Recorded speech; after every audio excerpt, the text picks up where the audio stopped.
নমস্কাৰ বন্ধুসকল, প্ৰথমতে মোৰ ইউটিউব চেনেল সৰুপালৈ আপোনালোকক স্বাগতম জনাইছোঁ।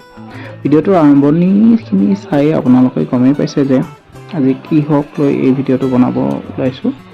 বহুতে মোক এটা প্ৰশ্ন কৰে যে গগনা তুমি নিজে বনোৱা নে আনৰ পৰা লৈ আনা? সেইকাৰণে আজি এই ভিডিঅ'টো বনালোঁ। ভুল হ'লে আপোনালোকে ক্ষমা কৰি দিব। প্ৰথমতে মই এই বাঁহৰ টুকুৰাটো লৈছোঁ, সমানে ফালি লৈ সৰু সৰুকৈ ফালি লৈছোঁ।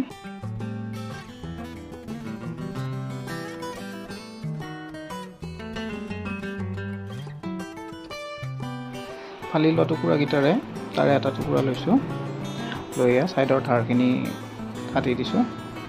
তাৰপিছত বুকৰ আৰু পিঠিৰখিনি ধুনীয়াকৈ চাচি দিম। এয়া প্ৰথমতে সন্মুখৰখিনি বুকৰ ফালে ধুনীয়াকৈ কাটি দিছোঁ, যাতে সুবিধা হয় আৰু তাৰপিছত পিঠিটো ধুনীয়াকৈ চাচি দিম। ভৰিখন দি লোৱাৰ কাৰণে আপোনালোকে আকৌ দাই দুখ নধৰিব দেই, মোৰ এইটো চাচিবৰ সুবিধাৰ কাৰণেহে এনেকৈ দি লৈছোঁ।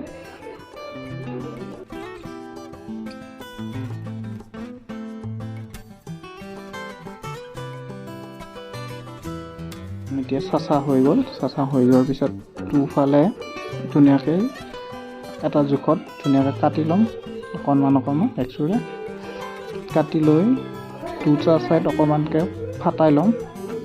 ফাটাই লৈ উঠি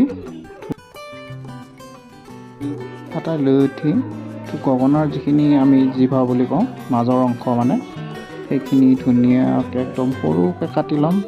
কাটি লৈ যিখিনি কাটাৰ অংশখিনি ধুনীয়াকৈ এৰাই দিম। এৰাই লৈ বাকী কামখিনি ধুনীয়াকৈ কৰি যাম আৰু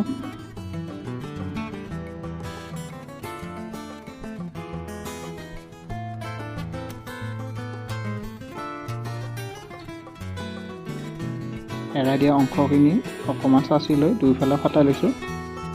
ফাটাই লৈ এই মাজৰ যিখিনি মানে হেৰিটো এইটো ছিঙি নাযায় ন, সেইটো কাৰণে এই হাতুৰিৰ সহায়ত এইটো কটাটোৰে মাজৰখিনি ছিঙি লৈছোঁ। ছিঙি লৈ ধুনীয়াকৈ চাচি দিম। চাচি দি এৰাই দিলোঁ এইখিনি। এতিয়া মাজৰ যিখিনি জিভাৰ অংশ সেইখিনি বনাম। আপোনালোকে চাই থাকিলে নিশ্চয় বুজি পাবই ক'ত কেনেকৈ কাটিছোঁ, কেনেকৈ চাচিছোঁ। নিশ্চয় চাই থাকিলে বুজি পাবই আপোনালোকে।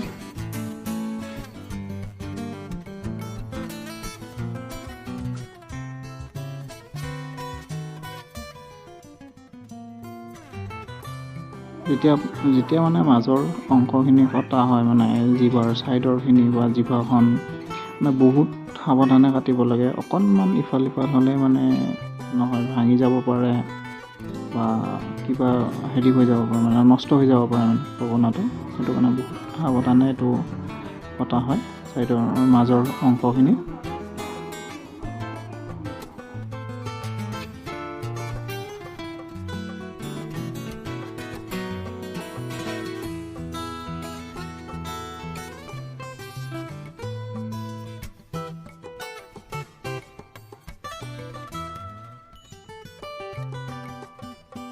এতিয়া এইখিনি যিটো ওপৰৰ মানে মূৰৰ অংশখিনি মই আগতে ফাটাই লৈছিলোঁ, ফাটাৰখিনি ওপৰত সম্পূৰ্ণকৈ ফাটাই দিব নোৱাৰি ন, ফাটাই দিলে গোটেই গগনাটো ফাটি যাব পাৰে।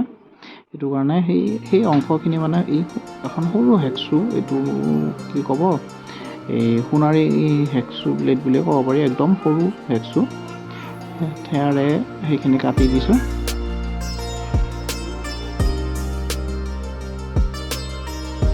কাটা হৈ গ'ল। এতিয়া সেইখিনি ধুনীয়াকৈ তাৰেৰে চাচি দিছোঁ। ইয়াৰ পিছত অকণমান চিৰিজ কৰি দিম যাতে মিহি হয়। মিহি হ'লে গগনাৰ মাতটো ভাল হ'ব, ধুনীয়া বাজিব।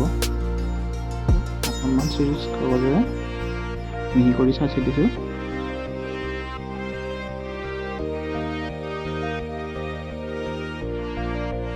এতিয়া জিভাৰ অংশখিনি কাটিছোঁ। একদম পূৰা মানে সাৱধানে মিহিকৈ কাটিব লাগিব এইখিনি, নহ'লে কিবা অকণমান হেৰফেৰ হ'লে আৰু এইটো ফাটি গ'লে চেচ আৰু ইমানখিনি কষ্ট এনেই গুচি যাব। সেইটো কাৰণে একদম মানে বহুত সাৱধানে এইখিনি কাটিব লাগে।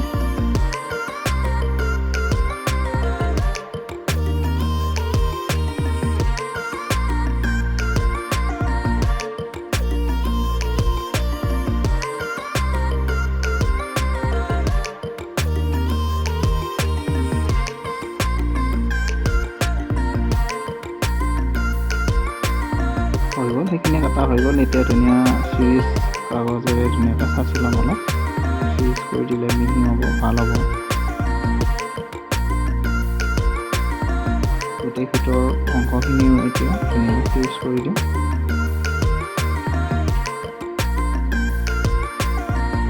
চিৰিজ কৰা হৈ গ'ল। এতিয়া ওপৰৰ যিখিনি অংশ, সেইটো কি কয় মই ভালদৰে নাজানো বাৰু, তথাপিও ওপৰৰ অংশখিনি বুলিয়ে কৈছোঁ আৰু, যিটো মানে আঙুলিটোৰে হেৰি কৰি দিয়া হয়, কপাই দিয়া হয়, সেই অংশখিনি কাটিছোঁ। কোনোবা অভিজ্ঞ ব্যক্তিয়ে যদি ভিডিঅ'টো চাই জনাই দিবচোন সেই অংশটোক কি বুলি কয়।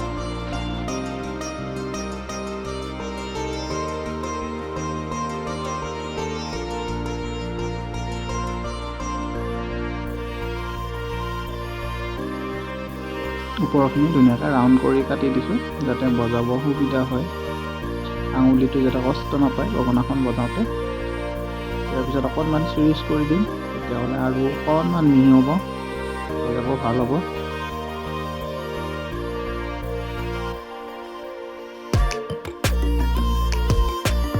এতিয়া ওপৰৰ অংশটো হৈ গ'ল। এতিয়া মাজৰ অংশখিনি কাটি জিভাৰ কাষতে এটা মানে পাতি লগাব লাগিব। এইটো যিসকলে গগনা বজায় বা বজাব জানে, বনাব জানে, তেওঁলোকে নিশ্চয় গম পায় বাৰু। কিছুমানে আকৌ পাতি নলগোৱাকৈও বাৰু বনায়, মই তেনেকৈ বনাই পোৱা নাই, চেষ্টাও কৰা নাই বাৰু। এইখিনি পাতি লগাবৰ কাৰণে অকণমান কাটি দিছোঁ, কাটি দি অকণমান আকৌ ছাইডত পাতাই দিম, পাতিকেইটা লগাই দিব পাৰি। তাৰপিছত ধুনীয়াকৈ অকণমান আঠা লগাই পাতিকেইটা লগাই দিম, লগাই দি পাতিকেইটা অৱশ্যে অকণমান দেৰিকৈ লগাম। আগত তাৰ পাতি লগোৱাৰ আগত মানে তলৰ অংশখিনি ধুনীয়াকৈ চাঁচি ল'ম, তেতিয়াহ'লে সুবিধা হ'ব। যদি পাতিকেইটা আগতে লগাই দিওঁ, মানে তলৰ অংশখিনি চাঁচোতে হয়তো ওপৰৰ পাতিটো ফাটি যাব পাৰে, সেইকাৰণে আগতে তলৰ অংশখিনি চাঁচি ল'ম পাতি লগোৱাৰ আগত। সেইখিনি আগতে কাটি ল'ম।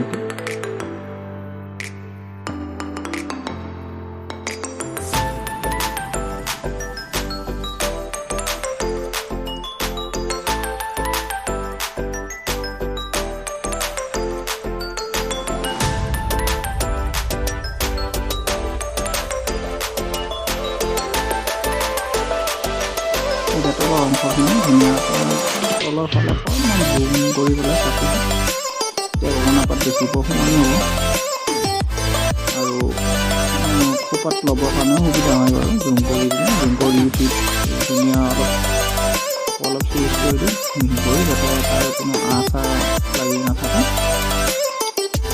সেইবিলাকো দি দিব পাৰে।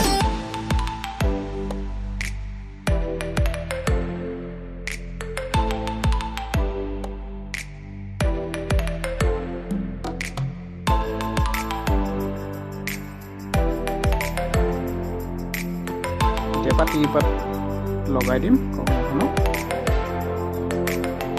পাতিপাত লগাই দিলে আৰু হৈ গ'ল আৰু সম্পূৰ্ণ হ'ব গগনাখন। কেনেকুৱা বাজে, কেনেকুৱা কি হ'ল চাই লওঁ। আৰম্ভণিত গমেই পাইছে বাৰু আপোনালোকে কেনেকুৱা বাজিছে।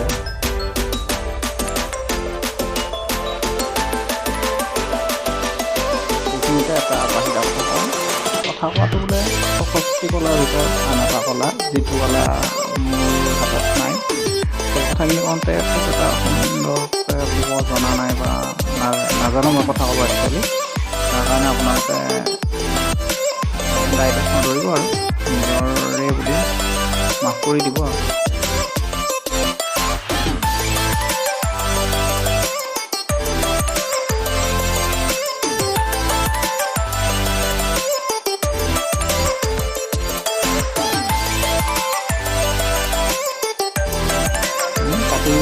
পাতি দুপাত লগোৱা হৈ গ'ল। এতিয়া ছাইডৰ খিনি মানে বেছিকৈ ওলাই আছে, বাঢ়ি থকা অংশখিনি কাটি দিওঁ।